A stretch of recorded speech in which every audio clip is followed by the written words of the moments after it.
उत्तराखंड में Covid control को लेकर सीएम तीरथ सिंह रावत ने अधिकारियों को स्वास्थ्य सेवाओं में तेजी से सुधार लाने के निर्देश दिए हैं। साथ ही सीएम ने लोगों से भी सावधानी बरतने और धैर्य बनाए रखने की अपील की है। सीएम तीरथ रावत ने दावा किया है कि अस्पतालों में सभी इंतजाम पुख्ता किए गए हैं और हर किसी का जीवन बचाना सरकार की प्राथमिकता है। इस बीच सीएम ने देहरादून के रायपुर में मौजूद कोविड केयर सेंटर का जायजा लिया और जल्द से जल्द बेड बढ़ाने के निर्देश दिए हैं। सीएम ने कोरोनेशन अस्पताल में जल्द ही कोविड सेंटर शुरू करने के लिए कहा है। कोविड के बढ़ते संक्रमण के मद्देनजर मुख्यमंत्री तीरथ सिंह रावत आज ग्राउंड जीरो पर हैं। आपने कोविड केयर सेंटर का निरीक्षण किया, उसके बाद कोरोनेशन हॉस्पिटल का निरीक्षण किया और अभी दून हॉस्पिटल में तमाम डॉक्टर्स से यहाँ पर फीडबैक लिया गया। सर, क्या कुछ रहा इस पूरे निरीक्षण? देखिए, कोविड को लेकर के मेरी सरकार बड़ी संवेदनशील है और हम हर समय जनता के साथ खड़े हैं और जो भी पॉजिटिव और पाए जा रहे हैं उनको लेकर के अभी रायपुर जो अपना स्पोर्ट्स कॉलेज है वहाँ जो सेंटर उसमें मेरा जाना हुआ, वहाँ 450 बेड की व्यवस्था और जो सुचारू रूप से चल रही है सब तरह की व्यवस्थाएं वहाँ की हैं। 500 बेड और हम लोग बढ़ाने की बात की, शायद वो भी तत्काल तैयार होने जा रहा है, वो मैंने उसका निरीक्षण किया है।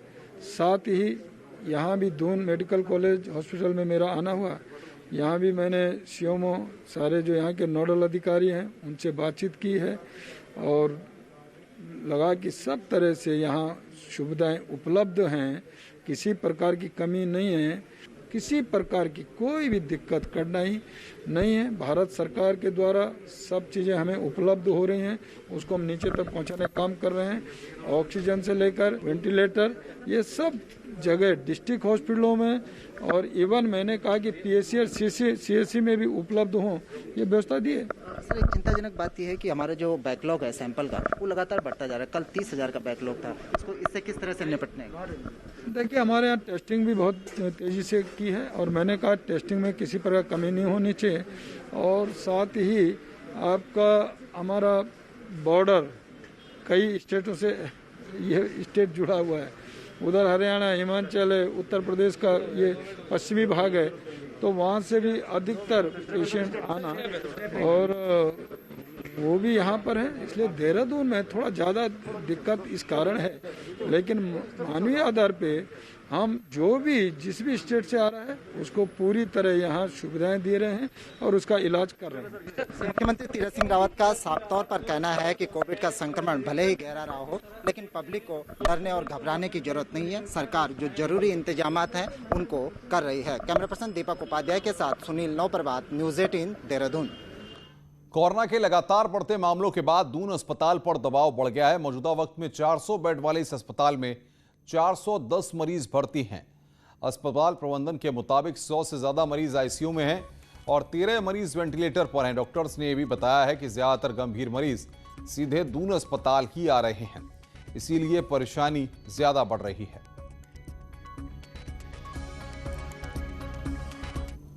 ये 400 बेड होने के बाद अभी हमारे पास 410 मरीज हैं। जो बेड हम लोग जिनको काउंट किया ऑक्सीजन बेड नहीं है वहाँ भी हमारे मरीज हैं। सबको कुछ ना कुछ रिलीफ प्रोवाइड करने के लिए पूरी कोशिश की जा रही है।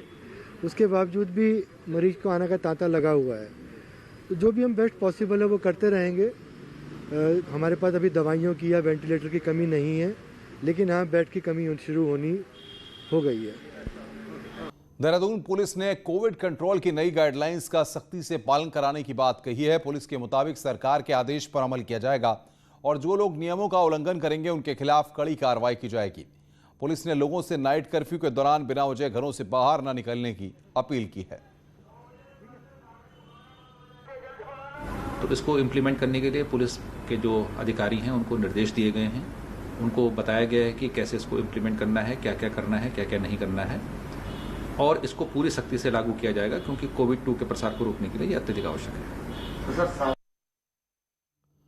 उत्तराखंड ने बाहरी राज्यों से आने वालों के लिए कोविड नेगेटिव रिपोर्ट जरूरी कर दी है। कई लोग कोविड रिपोर्ट लेकर भी आ रहे हैं, लेकिन कौन करता है इन रिपोर्ट्स को चेक? आइए इस रिपोर्ट को देखते हैं।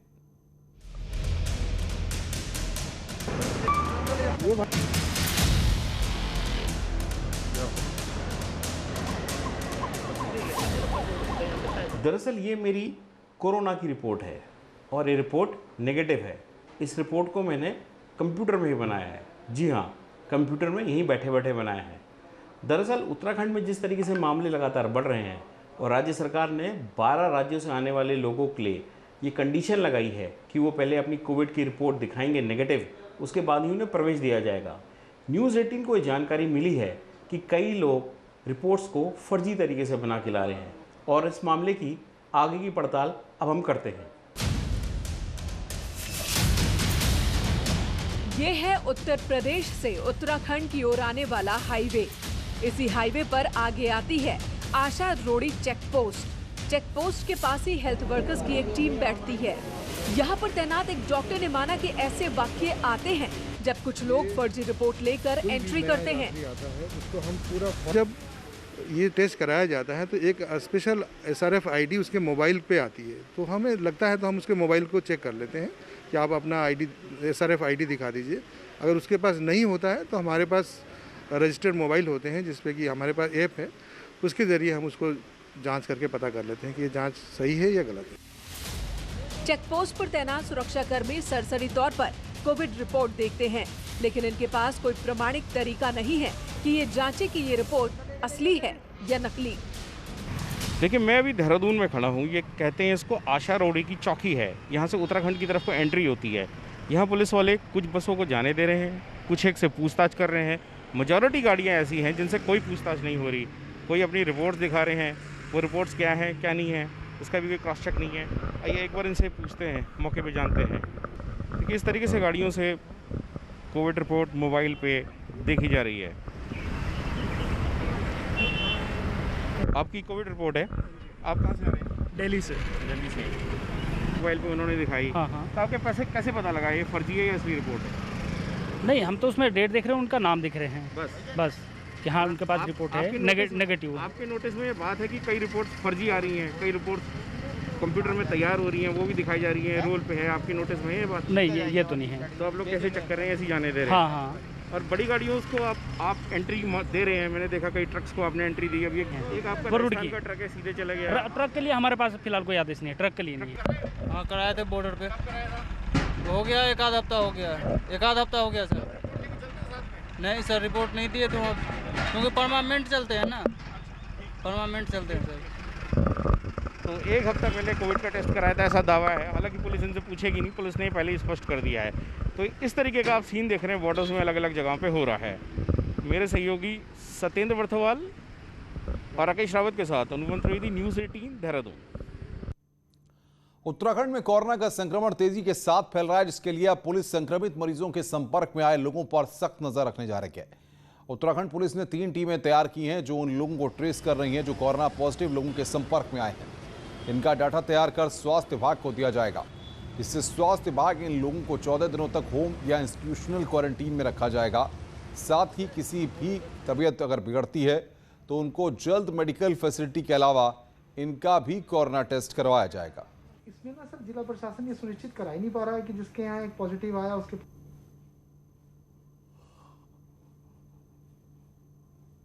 पॉजिटिव है यहाँ के लोग और उनके कॉन्टैक्ट्स हमको चेक करने के लिए, इसके लिए भी हमने कॉन्टैक्ट ट्रेसिंग की 3 टीमें जो है DIG SDRF इनके अंडर में लगी हुई है, जिसमें 40वीं वाहिनी के जो कमांडेंट है वो हरिद्वार, चमोली, पौड़ी, रुद्रप्रयाग क्षेत्र के लिए कॉन्टैक्ट ट्रेसिंग देख रहे हैं और IRB फर्स्ट के जो है वो पूरा कुमाऊं क्षेत्र देख रहे हैं और IRB सेकंड के जो है वो देहरादून, टेहरी, उत्तरकाशी ये क्षेत्र देख रहे हैं। तो 3 टीमें जो है कॉन्टैक्ट ट्रेसिंग में अभी लगी हुई है। कोटद्वार में एक प्राइवेट अस्पताल में भर्ती मरीज की संदिग्ध परिस्थिति में मौत से गुस्साए तीमारदारों ने अस्पताल में जमकर हंगामा काटा। हॉस्पिटल में पथरी का ऑपरेशन कराने पहुंची बुजुर्ग महिला की ऑपरेशन के दौरान अचानक मौत हो गई।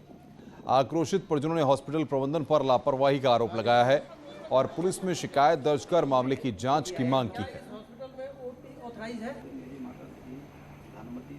हॉस्पिटल की लापरवाही, डॉक्टर जखमोला की लापरवाही और जो एनेस्थीसिया देने वाले उनकी लापरवाही, सबकी लापरवाही। इन्होंने ये मर्डर किया है। पथरी का ऑपरेशन माइनर ऑपरेशन था और माइनर ऑपरेशन में ऐसी घटना नहीं होनी चाहिए थी, उसमें उसकी जान चली गई है और कई केसेस हमारे इस हॉस्पिटल से ऐसे आए हैं और कई बार हमें सुनने में आया कि इस हॉस्पिटल में इस तरीके से घटनाएं हो रही हैं और मौत का तांडव मचा हुआ है यहाँ पे। टिहरी में कमांड के पास देर रात बोलेरो दुर्घटनाग्रस्त हो गई, जिसमें 5 मजदूर घायल हो गए। स्थानीय लोगों की मदद से घायलों को जिला अस्पताल बौराड़ी लाया गया, जिसमें एक की हालत बिगड़ती देख हायर सेंटर रेफर कर दिया गया, जबकि 4 का इलाज जिला अस्पताल में चल रहा है। बताया जा रहा है कि ये सभी लंबगांव में टावर का काम खत्म कर चंबा लौट रहे थे। इसमें से 3 मजदूर चमोली और 2 मजदूर टिहरी के हैं। 5 लोग थे, एक को हमने रेफर किया है क्योंकि उसका फ्रैक्चर ऐसा था कि नीचे ऑपरेशन हो सकता था, यहाँ नहीं हो सकता था, नेलिंग डलनी थी। बाकी 4 को हमने फर्स्ट एड दिया है, वो हमारे पास अभी स्टेबल है। तो 4 है हमारे पास, उनकी स्थिति ठीक है, इसीलिए उनको नहीं भेजा गया है। खटीमा पीलीभीत रोड पर खड़ी भूसे से भरी ट्रॉली में अचानक आग लगने के मामले सामने आया है। आग से धधक रही ट्रॉली को सड़क पर गुजर रहे राहगीरों की सूचना पर पहुंची फायर ब्रिगेड की टीम ने बमुश्किल भूसे ट्रॉली में लगी आग पर काबू पाया।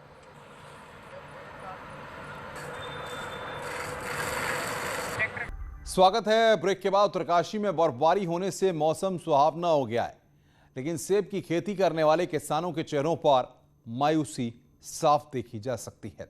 देखिए रिपोर्ट। फर्श पर सफेद चादरों से बिछी बर्फ, सुहावना मौसम, ठंडी हवाएं और हरे हरे पेड़। जब बर्फ के आगोश में आए तो नजारा और भी खुशनुमा हो गया। उत्तरकाशी में कुदरत का नजारा देखते ही बन रहा है। यहाँ जहाँ तक नजर जा रही है वहीं बस बर्फ ही बर्फ दिखाई दे रही है। ऊंचाई वाले क्षेत्रों में जमकर बर्फबारी हुई। अप्रैल महीने में ये दूसरी बर्फबारी है, जिससे लोगों को गर्मी से राहत मिल रही है। बर्फबारी से जहां एक तरफ लोगों के चेहरे खिले हैं, तो वहीं दूसरी तरफ सेब की फसल को भारी नुकसान पहुंचा है। इस सीजन में हो रही बर्फबारी सेब की खेती करने वाले किसानों के लिए अच्छी नहीं मानी जा रही, जिससे उनके चेहरे पर उदासी साफ देखी जा सकती है। इससे बर्फबारी का दौर शुरू हो चुका है और हर्सिल क्षेत्र में ये अभी दूसरी बर्फबारी है और इससे पहले दिन में ओले गिरे थे और 3 दिन पहले बर्फबारी हुई थी, जिससे किसानों को 60% का सेब पे नुकसान उठाना पड़ा है। एक तरफ जहां बारिश न होने से पहले जंगलों में आग लगी थी, अब वो आग तो बुझ गई, लेकिन पूरे साल मेहनत कर 2 जून की रोटी की आस रखने वाले किसानों के सामने बड़ा संकट है। उत्तरकाशी से न्यूज़ 18 के लिए जगमोहन की रिपोर्ट।